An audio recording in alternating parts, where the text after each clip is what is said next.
தர்மத்தை நிலைநாட்ட சில சமயங்களில் நல்லவர்களையும் அழிக்க நேரிடும் என்பதற்கு இந்த கதை ஒரு எடுத்துக்காட்டு.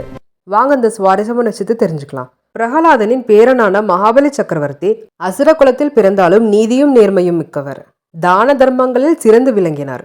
அவர் பல யாகங்களை நடத்தி தவ வலிமை பெற்றார். மக்கள் அனைவரும் அவரை அரசராக ஏற்று அவர் நடத்தும் யாகங்களை ஒப்புக்கொண்டனர். இதை கண்ட இந்திரதேவன் வருங்காலத்தில் அவரது பண்புகளால் தனது பதவி பறிப்போய்விடுமோ என்ற அச்சத்தில் மகாவிஷ்ணுவிடம் சென்று கூறினார்.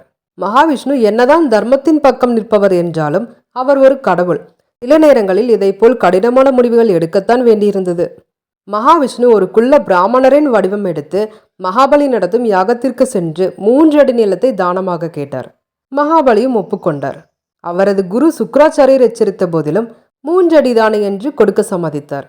முதல் அடியில் பூமியையும் 2ஆம் அடியில் விண்ணுலகையும் அளந்தார். 3வது அடி வைக்க இடமில்லாததால் மகாவிஷ்ணு என்று உணர்ந்த மகாபலி தனது தலையின் மீது வைக்க வணங்கினார்.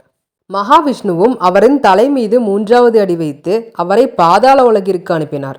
அவரின் பக்தியை கண்ட மகாவிஷ்ணு பாதாள உலகத்தை ஆள அனுமதித்தார். அது மட்டுமின்றி அவரின் வேண்டுகோளை மதித்து மக்களை காண வருடத்திற்கு ஒரு முறை அனுமதித்தார்.